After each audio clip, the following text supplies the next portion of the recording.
요즘에 부동산 시장이 안 좋다 얘기가 많았는데 근데 또 한쪽에서는 뉴스에서 자꾸 신고가 속출이라는 기사가 굉장히 많이 올라오더라고요. 네네. 요즘 보면 그래서 또 이제 박탈감이 또 상당히 많이 커지고 있죠. 내가 살고 있는 지역이 아닌 다른 지역 같은 경우에는 뭐 벌써 뭐 21년 고점 회복했다. 뭐 돌파했다. 그 다음에 또 신고가 찍고 있다. 또 이런 얘기들이 상당히 많이 나오고 있거든요. 예, 그러면서 입지에 따른 좀 양극화가 요즘 상당히 좀 심해지고 있는 거 아니냐. 어떤 식으로 내 부동산에 대한 자산을 좀 이제 정리를 해야 되는 거고, 그 다음에 어떤 입지에 또 내가 가져가야 되냐. 이런 또 상담들이 상당히 많거든요.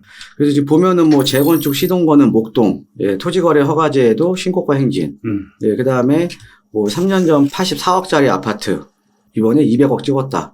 이거 어딘지 알 것 같네요. 예, 나인원 한남. 네. 나인원 한남이고요. 예, 그 다음에 원베일리 이어서 아리팍도 20평형대 30억 돌파. 반포 신고가 행진. 예, 그 다음에 뭐 청담자이도 9평 33억. 예, 평당 1억 찍었다. 뭐 이런 얘기들이 나오고 있거든요. 이런 이제 기사들을 접하시면 좀 먼 나라의 얘기처럼 많이 들리잖아요. 예, 그러면서도 박탈감도 있고 부럽기도 하고. 이런 거죠. 예. 사람 마음이란 게 그렇죠. 그렇죠. 예. 그래서, 자, 우리 양극화의 원인은요, 가장 큰 게요, 이거예요. 그냥 정책이 잘못된 겁니다. 예, 우리 시청자 여러분들 잘못이 아니에요. 어떤 거냐, 대표적으로 지금 이제 다주택자에 대한 세금 규제죠. 취득세, 그 다음에 보유세, 종부세, 그 다음에 양도소득세. 자, 취득세 같은 경우에는 2주택 이상을 매입을 하게 되면 서울 같은 경우도 강남 3구라던가 용산 같은 경우에는 취득세가 중과되잖아요. 그렇죠. 예, 그러니까 다주택자로 가기에는 허들이 상당히 높아졌다라는 거죠. 네. 예, 그 다음에 이제 보유세도 사실은 최근에 보면 이제 종부세 논의가 활발하게 이루어지고 있는데 30억 한 채를 갖고 있는 사람과 10억짜리 세 채를 갖고 있는 사람과 비교를 해보면요. 10억짜리 세 채를 갖고 있는 사람이 종부세를 더 낸다라는 것 자체가 조금 말이 안 되거든요. 맞습니다. 그렇죠? 이 보유세 같은 경우에도 전체적인 주택가액이 아닌 주택 수에 따라서 중과를 시키다 보니까 당연히 다주택자 분들도 똘똘한 한 채를 선호할 수밖에 없다라는 거죠. 자, 그 다음에 이제 그 양도소득세 같은 경우에도 지금은 안 그렇지만 보면은 이제 다주택자에 대해서 이제 징발적인 세금을 이제 부과를 했잖아요. 네. 그러니까 뭐 2주택 이상부터는 뭐 20% 이상 중과. 그 다음에 3주택 이상부터는 30% 이상 중과. 그러면서 중과 대상 같은 경우에는 장기보유 특별공제도 적용을 안 시켜주고. 예, 그러다 보니까 내가 다주택자로 가져가서 중과가 되다 보니까 의미가 없다라는 거죠. 그럼 종합해보면 살 때 더 많이 내고 보유하고 있을 때도 더 많이 내고 예. 팔 때도 더 많이 내고. 그렇죠. 정말 예. 너무했네요, 정말로. 예, 그러니까 당연히 현명한 이제 시장 참여자라면 당연히 똘똘한 한 채로 갈 수밖에 없는 거잖아요. 맞습니다. 예, 그러니까는 지금 이제 선호도가 높은 지역, 예, 그러니까 특히나 이제 부자들이 많이 사는 지역, 예, 이쪽으로 투자자들이 몰려들 수밖에 없다라는 거죠. 제가 최근에 이제 부동산 상담을 해보면 지방에서 상당히 많이 올라오시거든요. 지금 지방에 있는 주택은 매도를 하고 서울 쪽으로 좀 갈아타고 싶다. 이런 분들이 상당히 많으세요. 서울에 지금 아파트를 매입하는 비중 자체도 외지인 매입 비율이 지금 꾸준하게 올라오고 있다는 거죠. 지금 이렇게 보시면은 지금 이제 2006년도 같은 경우에는 뭐 한 17, 18% 정도가 됐는데 지금 꾸준하게 우리가 주택가격 상승기하고 같이 맞물려서 어때요? 지금 올라왔죠. 그렇죠? 선호도가 높은 지역으로 수요가 쏠릴 수밖에 없다라는 거죠. 즉 똘똘한 한 채, 똘똘한 지역으로 수요가 몰릴 수밖에 없다라는 거죠. 또 하나가 이제 우리가 이제 학습 효과가 있습니다. 학습 효과. 요 2017년부터 지금 현재까지의 짧은 기간 동안 폭등장을 경험을 해봤고요. 폭락장을 경험을 해봤고요. 지금 현재 회복하는 장을 지금 우리 시청자분들이 지금 경험을 해보고 계시는 거거든요. 자, 그런데 이게 폭등과 폭락, 회복을 경험을 해보니까 오를 때는 어떻게 보면 지역으로 따지면 서울이 제일 많이 올라요.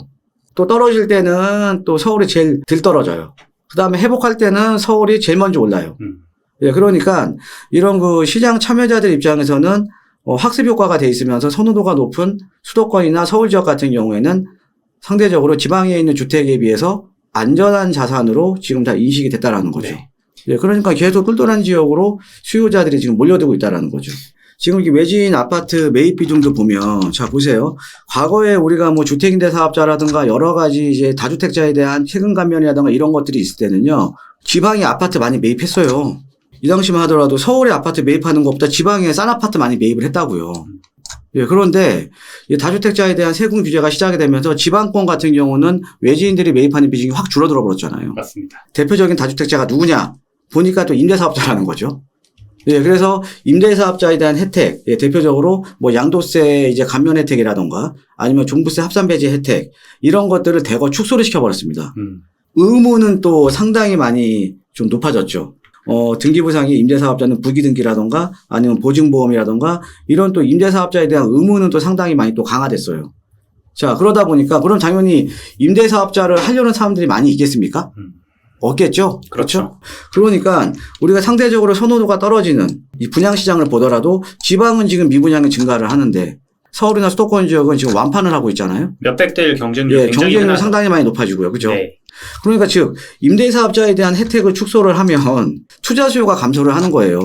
투자 수요가 감소를 하면 살 사람이 적어지니까 신규 공급도 감소되겠죠. 그렇죠. 그렇죠? 자, 그런데 우리가 보통 지방 미분양이나 이런 주택들은 수도권 지역에 비해서는 상대적으로 저가 주택이잖아요. 그렇죠? 그럼 이런 저가 주택에 대한 수요가 줄어드는 거죠. 저가 주택을 사서 임대를 하려는 분들이 줄어드는 거잖아요. 그럼 어떻게 보면 저가 주택들이 공급이 안 되면서 서민들의 주거 안정에 반대로 악영향을 끼친다라는 거죠. 즉 주택 임대 사업자를 규제하면서요. 하급지의 투자 수요가 감소를 하면서 공급이 안 되는 거예요. 그러니까 이러면서도 이제 양극화가 상당히 많이 벌어지고 있다는 거죠. 그 다음에 서울 같은 경우는 우리가 정비 사업을 통한 아파트 공급밖에는 대안이 없잖아요. 네. 자, 그런데 사업비 부담이 증가를 하면서 공급은 축소가 될 수밖에 없는 거고요. 예, 그러면서 신규 아파트에 대한 희소성이 높아지다 보니까 분양시장 경쟁률은 계속 높아지고 있죠. 사업비 올라간다. 서울 아파트는 당연히 예전에 비해서는 공급이 줄어들 수밖에 없다. 그럼 새 아파트 희소성은 더 높아진다. 그러니까 신축에 대한 선호도가 계속 높아지고 있다는 거죠. 네. 예, 이것도 어떻게 보면은 신축이냐 구축이냐에 따른 양극화의 원인 중에 또 하나로 볼 수가 있거든요. 네. 그래서 여러분들의 잘못이 아닌 우리 시청자 여러분들의 잘못이 아닌 잘못된 정책 때문에 어떻게 보면 시장의 양극화가 상당히 심해졌다라는 거죠. 우리가 그렇다고 또 정책 탓만 할 수는 없잖아요. 양극화에서 그냥 살아남을 수 있는 생존 전략은 어떻게 되냐를 한번 생각을 해보면 일단은요. 정책 방향성이 바뀌지 않는 이상 지역 간 격차는 더 커져요. 우리가 이제 급지 이동이라고 하죠. 예, 우리가 보통 하급지에서 중급지, 상급지로 급지 이동이 과거에 비해서 엄청나게 어려워졌습니다. 자, 그래서 여러분들도 어떻게 보면 내가 처음 부동산을 매입하는 지역 자체가 상당히 중요해진 겁니다. 지역 자체가. 자, 그 다음에 이제 아까 제가 설명을 드렸듯이 서울의 외지인 매입 비율은 여러분들 아까 보셨듯이 지속적으로 증가를 할 수밖에 없는 거고요. 그 다음에 이제 서울이라는 지역은 아까 보셨듯이 항상 초과 수요가 있는 지역입니다. 자, 그런데 사업비에 대한 부담 때문에 공급은 되려 지금 부족해지고 있다는 거죠. 그래서 서울 부동산 같은 경우에는 희소 가치가 더욱더 커질 수밖에 없다. 라고 이제 보시면 될 것 같고요. 네. 지금 아까 제가 이제 신축과 구축도 지금 양극화가 심화되고 있다라고 했잖아요. 예, 그래서 신규 아파트에 대한 선호도는 높지만 지금 서울의 아파트 구축으로 수요가 옮겨붙을 가능성이 상당히 높습니다.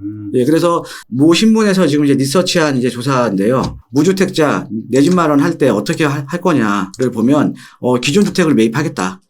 가 제일 많습니다. 청약보다 높아졌네요. 예, 그 다음에 뭐 분양가 상한제 적용주택에 청약을 받겠다. 예, 아니면 경매를 통해서라도 조금 싸게라도 주택을 매입을 하겠다. 여기 중에서도 지금 이제 기존 주택에 대한 매입이 가장 비율이 높거든요. 네. 자, 그러면 구축으로 수요가 옮겨붙을 가능성이 상당히 높고 지금 그런 움직임이 보이고 있습니다. 그래서 입지 좋은 지역에 우리가 리모델링이라던가 재건축 가능한 이런 아파트들도 한번 살펴보시면 괜찮을 것 같고요. 예. 자, 그 다음에 이제 여유 자금이 있으신 분들이나 이런 분들은 아까 제가 그만 말씀드렸던 이런 전략을 통해서 자산에 대한 재배치라던가 이렇게 하셔도 괜찮은데요. 네. 중요한 거는 여유 자금이 좀 없으신 분들이에요. 저 같은 사람들은 이제 아파트는 너무 멀게만 느껴지기도 하고요. 그렇죠. 네. 예, 아파트가가 너무 많이 올라 버렸으니까. 맞습니다. 예. 그래서 저도 보면 요즘에 저희 상담 우리 PD도 알 거예요. 네. PD도 보면 20대 분들, 30대 분들 많이 오시잖아요. 엄청 많이 오세요, 요즘. 예. 그러니까 뭐냐면 이렇게 여유가 없으시더라도요. 이런 양극화 시장에서도 투자를 해서 상존할 수 있는 방법이 있습니다. 자, 어떤 방법이냐면요. 우리가 정비 사업은 계속적으로 서울시에서 활성화시킬 거거든요. 자, 그러면 우리가 이런 소액이라도요. 노후도가 높고 개발 압력이 높은 지역들 같은 경우에는 내가 미리 선점해서 투자를 하게 되면 그러니까는 어떤 얘기가 나와서 기대감으로 인해서 가격이 오르기 전에 조금만 뭐 한 반년이라던가 1년 정도 미리 앞서서 선점을 하게 되면 소액이라도 나중에 아파트도 받을 수 있고 내 집 마련도 할 수 있는 거잖아요. 그렇죠? 예, 그래서 지금 서울 같은 경우에는 정비 사업이 활성화될 수밖에 없기 때문에 지금 우리가 저층 주거 지역 중에 노후도 높은 이런 개발 압력이 높은 지역에 좀 소액으로 빌라를 선점해서 투자를 하시게 되면 즉 뭐냐? 돈은 적더라도 시간을 투자를 하시면 됩니다. 선점, 남들보다 조금만 더 앞서면 돼요. 그런데 사실상 아직 서울 도심권 중에서도 아주 양호한 입지에도 이런 노후도가 높고 이런 지역들이 상당히 많거든요. 그래서 어떻게 보면 뭐 적게는 뭐 소액 투자 1억 전후로 해서 투자를 할 수 있는 지역들도 상당히 많습니다. 예, 상당히 많으니까요. 만약에 여유 자금이 적으신 분들 같은 경우에도 희망 잃지 마시고 어차피 서울은 재개발 재건축밖에 대안이 없으니까 새 아파트 공급하려면 이런 소액이라도 이런 개발 압력 높은 지역에 노후도 높은 지역에 좀 선점해서 좀 투자를 하시면 내 집 마련에 대한 길도 좀 열릴 수가 있다라고 좀 보시면 될 것 같습니다. 오늘 영상 참고하셔서 좋은 투자 하셨으면 좋겠고요. 부동산 고민 상담이라던가 또 소액 투자에 대한 고민 있으신 분들 이런 고민 있으시면요. 혼자 고민하지 마시고요. 여기 상담 전화로 신청하시면 뭐 전화 우리 직원들이 같이 이제 상담해 드리니까요. 아래 02567-1288로 전화 주시면 감사하겠습니다. 자, 오늘 영상은 여기까지 하고요. 저는 다음에 더 좋은 정보, 좋은 영상으로 우리 시청자 여러분들 찾아뵙도록 하겠습니다. 감사합니다.